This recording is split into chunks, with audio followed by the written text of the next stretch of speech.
people have healed from almost any incurable condition, including apparently incurable cancers, severe heart disease, severe autoimmune disease. There are people who have healed. There are many people who have healed from all of these, but we don't write up their stories in the journals. We don't talk about it. And so what happens, the general story out there, the nutrition that people are getting is junk food, which is none of this is possible. You just have to take medication forever. That's the only way to do it. And that kind of message. That's junk food for the mind. Why we're not talking about this? Why the media and the establishment is not talking about this, about the success stories, about the healing, about the natural healing? Why? I think we're not talking about it at scale. You will, if you look at the journals, you will see individual articles here and there, right? But what you haven't seen is people putting all of these together, putting this message out at scale. Like I always say, it should be in the New York Times. It should be in the Super Bowl advertisement, right? It should be in the World Cup advertisement. That's the importance of the message. It's that important. It's that true. It's that powerful. It's that life-changing, but it's not there. And you're asking why. I think two main reasons. One is it threatens our expertise, right? It threatens our way of doing things, right? So our model is the biomedical model. We assume that the human being is made up of small parts. The human being is a thing. It's robotic. It's like a robot in the sense that it's a machine. So then you have to intervene directly at the level of receptors through medication, right? Medication is the model to interact with that. And now somebody heals a different way, and I don't really have expertise in that. As an emergency doctor, I don't have expertise in that, right? Yet it's the same disease. It might be heart disease that I would treat in a certain way, but this person is treated in a totally different way without medication, doing something else. I don't know about that. So it threatens the medical system, right? Naturally. And the money that goes into the medical system and the money that goes into buying pharmaceuticals, right? It's a very obvious reason we don't talk about it explicitly in medicine, but anybody can see that, including in healthcare. We all know that that's true. What many people don't know is that even within healthcare, including doctors, is that it's possible because it's not in our education, right? Again, we don't write it up, we don't study it. So it's generally not part of our education that somebody who was recommended to have heart bypass surgery, for example, changed their diet and their angiogram opened up and their blood vessels, their increased blood to their vessels now. It's shown on an angiogram. So when you don't study that, you don't know it's possible. So then we think, many of us as doctors, we don't want to do that because then we're going to hurt people. Obviously, we don't want to hurt people. So we say, no, don't do that. We don't know about it. So it may not work and it could harm you if you do that, which can be true. But the real answer is we should study that then, right? That should be part of our education so that we know how to advise people correctly on that. So I think that threat to our expertise and the threat to the money in the system are the major reasons. There is no profit in being healthy. I remember when I just first time came to America. I came from Soviet Union. It was still Soviet Union when I first time came here, and I was driving on the highway and I see all these billboards, Coca-Cola, hamburgers, the usual advertisement. I was thinking, why then don't they advertise apples, peaches, Yeah. grapes? They don't advertise the chemicals. I was Yeah. wondering, and I was really sincerely thinking about this. I didn't know about all this. Yeah. So I have a couple more questions. How can people completely heal from hypertension? So with hypertension, there are various causes, So I would say the approach that a person should take is one, these four engines: nutrition, movement, connection, and rest. And by the way, we have a course. If you go to healthrevolution.org/jumpstart, you'll see we have a course called Health Jumpstart, which takes a person through these four engines: nutrition, movement, connection, and rest. So they can start to, and this is something that'll help most conditions. The idea is to help a person feel better and address the key factors in one's own life that can help a person heal. So that's step number one. And the other thing is to talk to your doctor. That's also very important because the fact is there could be physiological or biological changes, anatomical changes in the body that are also contributing to hypertension, right? So yes, both are required. We have to look at our own expertise as individuals, as the general public, to see what we can do within ourselves.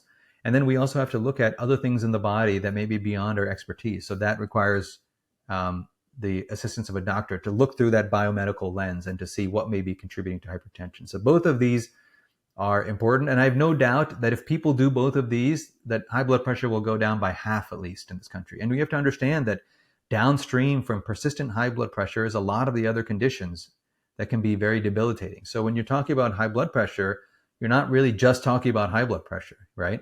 You're talking about atherosclerosis, you're talking about heart attacks, you're talking about strokes, you're talking about end organ damage, you're talking about peripheral vascular disease. It's actually many, many different conditions, but that we're addressing it as high blood pressure. But yes, we can absolutely heal from that in many cases. And I think the key is the four engines, check out the Jumpstart program and talk to your doctor. It's this combination. Secondly, it's a similar answer for diabetes because notice what you said. You said from type 2 diabetes, right? So it's a very particular type. In type 1 diabetes, you're not making insulin. The pancreas is not making insulin. So insulin has to be provided. In type 2 diabetes, that's not the case. So that's similar to when I said about hypertension. So if there's a primary anatomical or biological cause, right? Like in type 1 diabetes, not making insulin.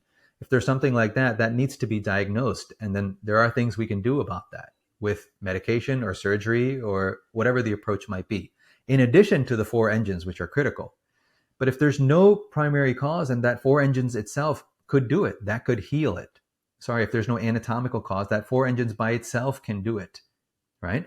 And that's the same thing for diabetes. There's an anatomical cause, which is the pancreatic cells are not creating insulin. There, the four engines by themselves are not going to solve the problem. But in type 2 diabetes, the problem is different. It's not that there is no insulin. The problem is that there is insulin resistance. So though there is insulin, the cells are not responding to insulin adequately, right? And so what's often done as a kind of a knee-jerk response is give a medicine to try to improve the sensitivity to insulin.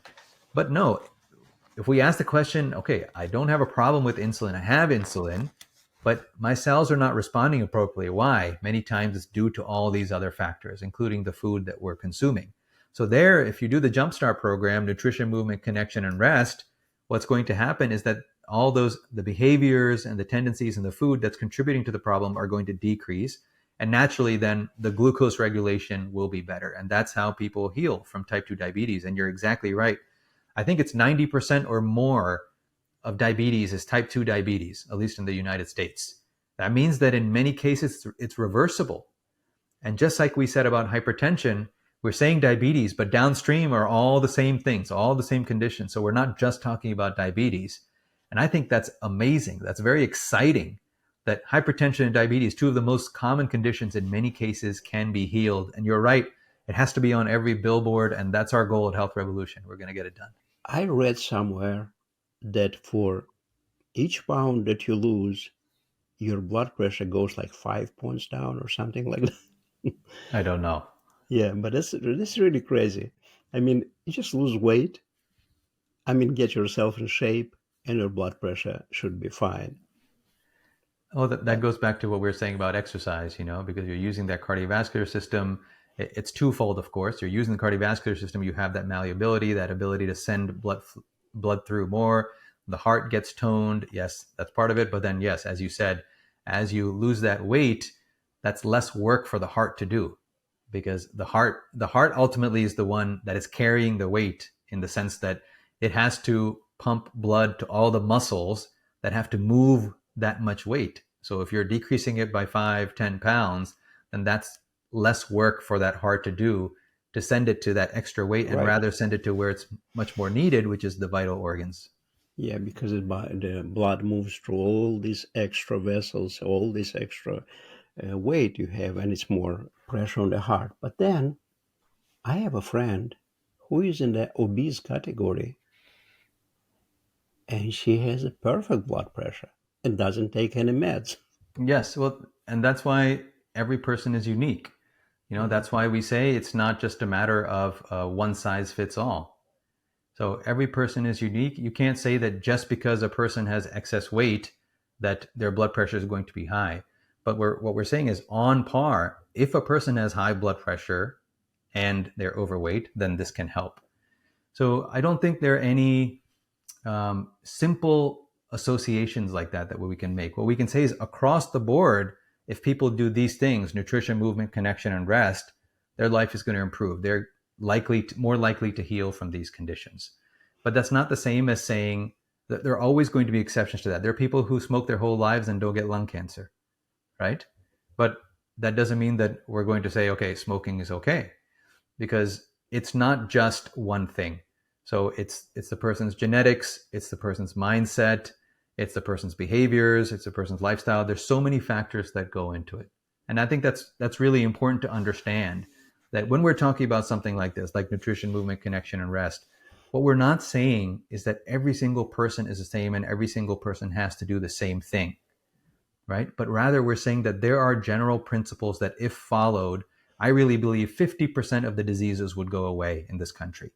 I just want to make one more point here. Now, it's so popular to do like very specific testing, right? Very specific stool sample microbiome testing, 23andMe, or some chromosomal testing. And we've gone to kind of the opposite side of the spectrum, where we say everything has to be so specific based on this. And certainly, I think there's an advantage to that. If you look at Ayurveda, for example, the healing system from India, they have broad general principles, and it narrows down and becomes very specific for the individual person. Right? It's not just based on a population-based theory. It's based on the individual person and their constitution and their behaviors. Now, the thing is, that has its role. But for me, where the world is now, there's so much low-hanging fruit in terms of the four engines of nutrition, movement, connection, and rest, that even that would do so much. And I think I want people to know that, you don't have to do something so specific as chromosomal testing, microbiome testing. And if you want to do that, fine, no problem. But start with the four engines, right? Because there are people that heal all the time without doing that, anything advanced like that.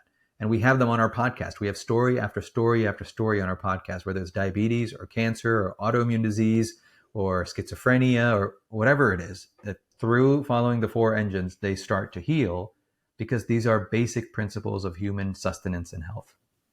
Now I want to ask you about this. I read an article yesterday, and it says AI, artificial intelligence, replacing doctors now. What do you think about that? I think AI it's a decision tool. It will help aggregate data, analyze data, and make suggestions. I think it's going to be more significant than we think in healthcare. Naturally, as doctors, we would be biased towards thinking it's not going to do too much, right? Because naturally, that's our profession. But I do think it's going to increasingly replace the number of doctors. It's not going to replace doctors as a whole, but it will replace the number, in the sense that what you'll have is kind of like a supervising doctor, and then you'll have AI assisting maybe physician assistants or nurse practitioners that are kind of assisted with AI. You see what I'm saying? So rather than have 5 doctors, you might have 1 doctor, and you might have 3 physician assistants and plus AI, something like that. I think that's how it will begin. How it will keep going, we don't know. Certainly, some professions will be more likely to see that. I think especially like in radiology, where it's assessing that scan and putting it in a clinical context. I think you're going to see, I think AI is already being used there. So I think that's going to happen more and more. I don't think it's going to replace all doctors. I don't think the public would like that. I think that's a big factor, is what the public wants. It's a big factor. But also, I think you still need, there are always going to be glitches, there are always going to be bugs, there's always going to be the inability to look at certain factors or miscontextualizing something. So you're going to need that human mind to put things in context. But I do think AI is going to get better and better and better at accounting for those things. And I do think the number of doctors and generally the clinical staff, as they are trained now, is going to decrease. And especially in areas that are underserved. In the United States, there are a lot of areas that are underserved, right? So there, it can be a solution where you have AI plus, one clinician who's working at several sites, rather than having to have 5 clinicians or 10 clinicians. So I think that's going to be another way that it's used. I'm not going to get into whether it's good or bad. It really depends on how good the AI is. I certainly think there's certain kind of context that AI cannot have. It will not have, and it will be likely to make mistakes. And I do think it's going to get better and better at that. Um, I think healthcare as a whole is changing in many ways. I think more and more healthcare is going to start to mean health actually, and not disease, which is what it is now. Healthcare is mostly about diagnosing disease, treating disease. It's very disease focused. But I think all of this is pushing us into a place where healthcare is actually more about health, and you're going to see more health professionals rather than people who are trained in primarily the biomedical diagnostic view and the pharmaceutical and device solutions, which is allopathy right now, right? It's biomedical physicalist view of the human being, plus usually pharmaceutical solutions and device or procedure like surgery oriented solutions.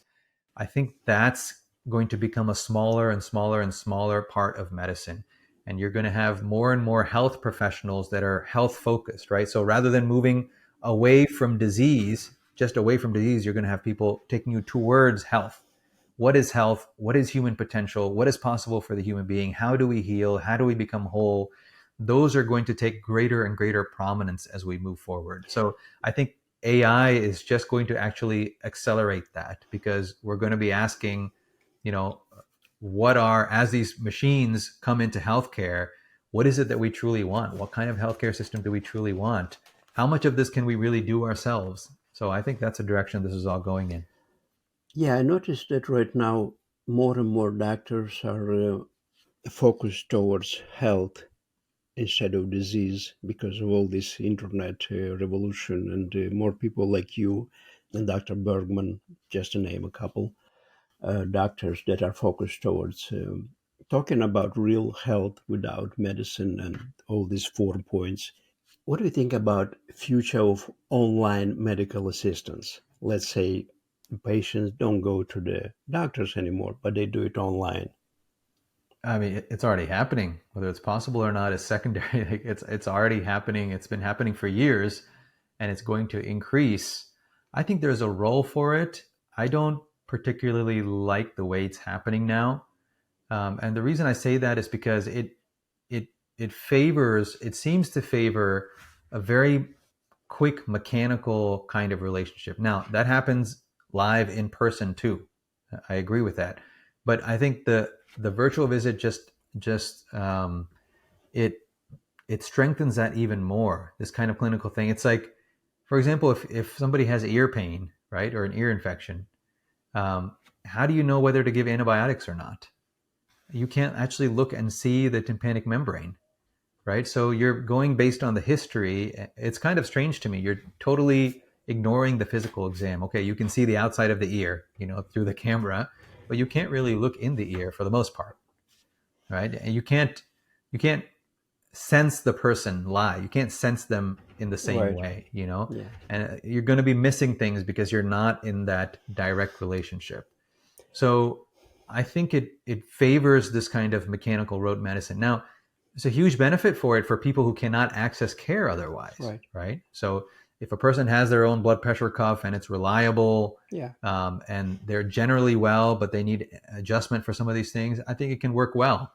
Hmm. But there are certain visits that you have to have in person, and you often cannot tell the difference, right? Wow. And I think it really favors overprescribing of antibiotics. It favors overprescribing in general, Yeah. because if I'm going to tell you that I'm going to offer online diagnosis and treatment, like from a biomedical perspective, right? Online diagnosis and treatment, and then you come, I have to offer you prescriptions, right? I mean, that's what you expect. Otherwise, I cannot prove that my service actually fulfills the need that you have, right?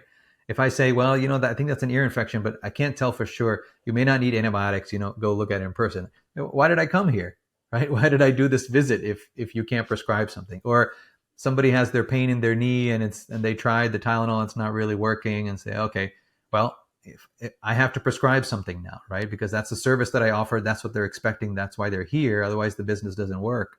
So I think there's already a problem with overprescribing. And many times when you don't want to prescribe something, people get upset. I've had this happen in the ER. because there's such a culture and understanding that you should have a prescription for this. I have a cough, therefore I should have a prescription, right? Or I have a fever, therefore I should have a prescription. So it's that much harder when you're online, right? Because if somebody comes online, you don't offer that. Well, you're not even here. You don't see what it's really like. You should be prescribing. So that's the problem I have with the online model. But I will say that in some cases, I do think it's great because people who Yeah. cannot access care otherwise can get it. But we need to be more discerning in how we offer it. Now, you worked as a ER doctor for a long time, so this is a question for you. Can you see a person's state of health just by looking at them? It really depends on how you're defining health. Okay. Can you see how a person is feeling in many cases? Yes. Can you see if they're in, impending danger? Often, yes. It's not a slam dunk, but often, yes. Can you see when, on the other hand, if they're going to be okay, if they're likely to be okay? Often, yes. In fact, when we're in the ER, that at the end of our stay, the biggest decision we have to make is, does this person go home or does this person have to stay in the hospital?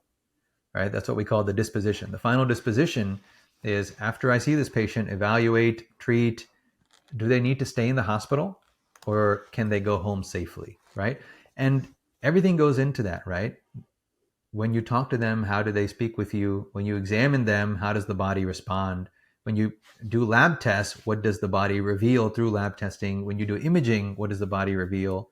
Right? So it's this story that the person is telling you, and you have to take all that and in the end make a decision. And I can tell you, in the end, it's not just an intellectual decision.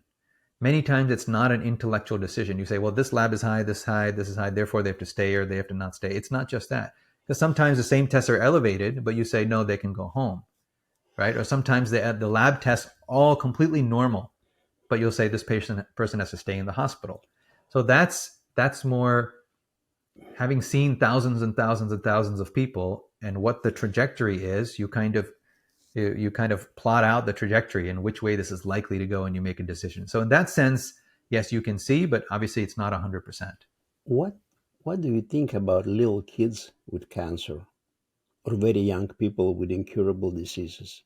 It is genetic. It is result of their lifestyle. I mean, a little kid, 5 years old, he couldn't do that much damage in 5 years. I think many factors, right? You're right that when a person is young, they haven't had as much time to be exposed to that environment. But if there was some significant major exposure to something, there was some major environmental incident or something that was ingested that shouldn't have been. I don't know. It could be any number of these environmental factors, but if it was significant enough, then certainly it can contribute to something like that. Now, of course, in adults, they've had much more time, so it's more likely Yeah. that environment and those factors are playing a role. For kids, often it is genetics, right? Because they are so young and they haven't had that time to respond as much to the environment. So oftentimes it is genetics. I still think it's a combination, just like for adults, it's always a combination. But just as you said, for children, it's going to be genetics is going to be a much bigger factor because they are so young. Okay, Dr. Kumar, I would like to ask you about a very common issue. People don't talk much about that, and the doctors probably don't pay much attention to that. It's called tinnitus. There's so many people. Is it curable, or how can you relieve your tinnitus? Is there any recipes for that? I think there are many different causes for tinnitus. Sometimes it can be certain medications that are causing it. Sometimes it can be toxicity from taking certain things. Sometimes it can be an actual lesion or a tumor or a mass somewhere in the brain or along the nerves. There are many different causes. I'll give you a different perspective. Um, Tinnitus is usually described as this ringing sound in the ears, right? Um, Now, in certain spiritual traditions, they talk about certain kind of music that a person hears, right? And as their awareness starts to increase, let's say, I can tell you that I've been hearing something like that music, something like that, since elementary or middle school, right? Since then, even now, right? But for me, so what I call it, I would not call it tinnitus or tinnitus because it's almost immediately categorized as a medical problem, right? But I can tell you that in my case, it's actually quite a pleasant experience and has always been that way. It actually helps to heighten, I can use that and give attention to that. And by doing that, I can kind of open up the mind even more, and it can Uh, bring a profound sense of joy, a profound sense of openness. It can even change the physical, my posture starts to change. A lot of things start to change as I use that and attend to that. Now, I'm not saying that's the case for everybody because it can be a problem, but I just think that it's a good example of how something that is a symptom or how something that is considered problematic can be seen from a different light as something else.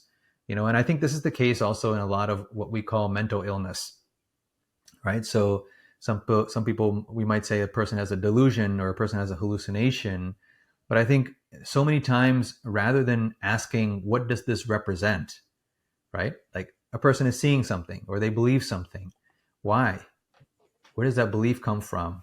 Or how are they seeing this? Why are they seeing this? And I think there's not enough curiosity in looking at these experiences in different ways. And I think if we do that, I think what we see as hindrances and what we see as problems, we could flip that around and actually see it as indicating some kind of potential or some kind of response or some new way of seeing things and experiencing life.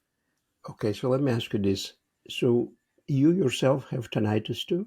No, that's what I'm No. saying. Okay. I Okay. don't subscribe to that. Now, if I can tell you that if I went to a doctor and described many things I was experiencing, that they might offer that diagnosis. That's a Okay. different story. But what I'm Because saying is what I experience, I would never call tinnitus. okay. It's one of the most enjoyable things that improves my health, improves my body, improves my awareness, and it came to me since elementary school, and it's never and the joy has only increased with that, Okay. and the possibilities that it allows. And it sounds so strange. Nobody would ever say that about tinnitus. Right. That what is it? What are they even talking about? But what I'm saying is, many times we misunderstand the experiences that we're having because we're so used to pathologizing things and looking at things through a biomedical perspective. And it's important to look at things through that perspective because we don't want to miss things. But at the same time, if that becomes the dominant view, there's so much else that is beyond the materialistic and biomedical paradigm that we miss. So you call tinnitus as a cosmical music coming from the universe?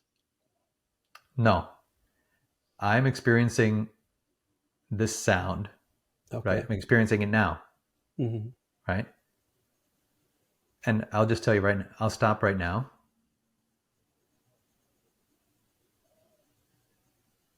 And it's just utterly joyful. It's utterly joyful. So it's it's not tinnitus or tinnitus. Yeah. It's music. Okay. Now, if I don't describe it as such, if I describe it differently, if I don't know how to engage it, now I wonder, it would be interesting if I never had these perspectives and this happened to me, maybe I'd be suffering like crazy now with that, you Right. know? Because I might have some ideas. This shouldn't be there. This is bad. Uh, you know, I can't do anything about it. All these things, but none of those are true for me. I can adjust it. I can move to different places. And by the way, that's not just sound; it's light too. So right Hmm. now, I can tell you I'm seeing a light. Okay, but there's no. It's not the physical light that we would describe. It depends on how it is. Yeah. But the point is, I see a light, right? So is that hallucination? So if I don't have context for what I'm experiencing, and I go to a doctor and I say, and I start blur. I see a light, and then I hear sound, and then Well, we're gonna lock you it up, helps me see. Yeah, pretty soon it'll be hallucination, delusion, this, that, and then it'll be a medication, right? right? So that's what I'm saying. That you have to step outside the biomedical view, recognize that the biomedical view is a certain science that is built on philosophical assumptions and that has a certain amount of corporate interest, no doubt, that's driving the treatment model. And then there are much broader ways of looking at the same event that can be much more meaningful. And at the same time, you can't throw out either side.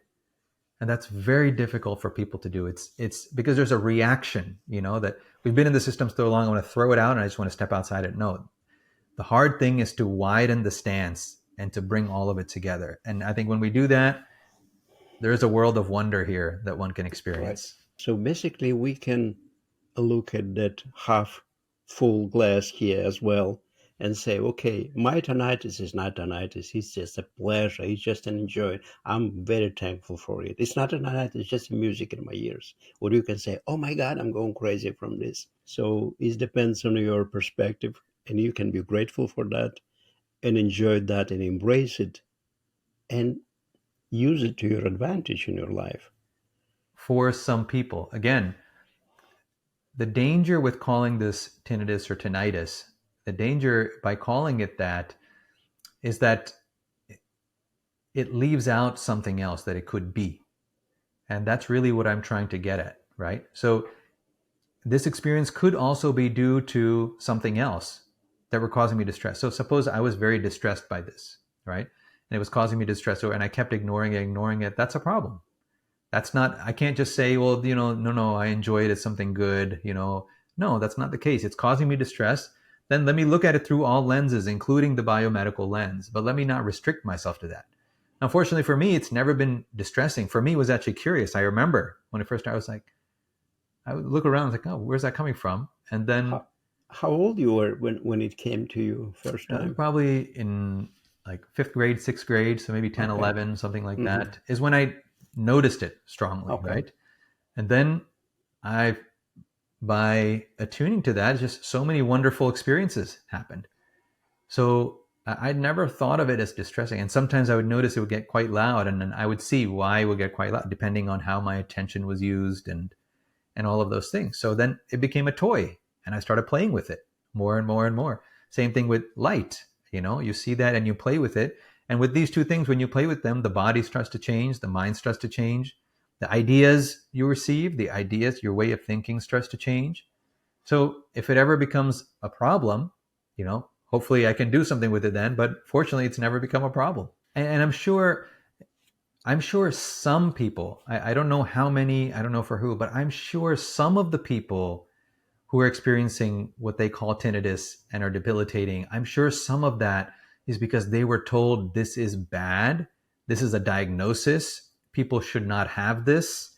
And so once you look at it that way, you're kind of, you get this feeling like this thing is attacking me. That why is it here? Right. It should not be here. But if you say, oh, this is my friend, suppose you never heard that story. And suppose since childhood you were saying, oh, sometimes you hear this beautiful music. It sounds like violin Yeah. strings, and it's just a beautiful sound. Sometimes you may hear it, some people know. And then they start to hear this like, oh, mommy, daddy, I heard it, or something like that. And they can change their relationship with that. I'm sure that's the case for some people. How many, I don't know. And I think this is just one example, but I think this is true of so many experiences, even an experience like pain.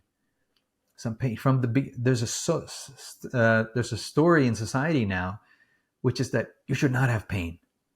Pain is bad. If there's pain, eliminate the pain. And in fact, in medicine, that was a mantra. It was the fifth vital sign, right? That pain, and you should have zero pain. And it was all part of this marketing campaign to sell opioids, right? And eventually people get addicted on opioids. And the idea is that you should have no pain. I mean, it doesn't make any sense. Pain is information, right? And some pain tells you something. And if you just hide that, then you never learn what it's telling you to begin with, Right. right? So pain is not something bad. Pain Yeah. is something that can cause some suffering. And when we attend to that and see where it's coming from, we see a new story. We see it from a different Right. angle. So I think this tinnitus is just one example, but I think it's true for everything. And we need to, again, travel both paths until we get to a place where it's completely integrated and there's a lot of power there. Well, Dr. Kumar, I want to ask you a question. Where can people reach you if you'd like to share your information? And where can people reach your Health Revolution website? Yes, you can contact me through healthrevolution.org. That's the main website. And if you like some of the perspectives I shared here, we have articles with all kinds of different perspectives on many of these things. So you can check those out on the site. If you go to healthrevolution.org/courses, you'll see the courses that we offer. One is the Health Jumpstart program that we offer to everybody. There's also a few different courses. One is on the origin of mind-body medicine, what mind-body medicine really is, where it came from, not just the usual stuff that you hear. Then we offer a free course on what we call the Three Minds framework. And this is an entirely different way of understanding what the world is, who you are, and what the relationship is between you and the world. And that course we offer free because I feel like it's so important and so powerful and offers another narrative that is not against science, that is supported by science, and that can really open up a person's ability to see in a different way. So healthrevolution.org is a website. I encourage you to sign up for the Health Jumpstart course. I really feel like the Health Jumpstart course and these engines of nutrition, movement, connection, and rest, Sergey, I really feel like it's a gateway, right? It's a gateway to starting to see ourselves differently, to experiencing our power, to experiencing our potential. And once you get through that gateway, everybody who does a program, once they get through that, they're like, I just see things differently. I see what's possible. I see what I can do. And that's the beginning of a new life. And it gives me so much joy to be able to bring that course to you. So healthrevolution.org, you can contact me through there using the contact form, and happy to talk about this more to anybody who wants to hear. Well, Dr. Kumar, thank you very much for what you're doing with all your courses and your teaching in Health Revolution. I think this is immensely important for people, and so they can get educated and heal themselves to mind, to all these 4 principles that you mentioned here. This is so important. They're really amazing. Thank you, Sergey. Thanks for watching About Freedom Show. I really appreciate you. Please subscribe, and thanks again for your support.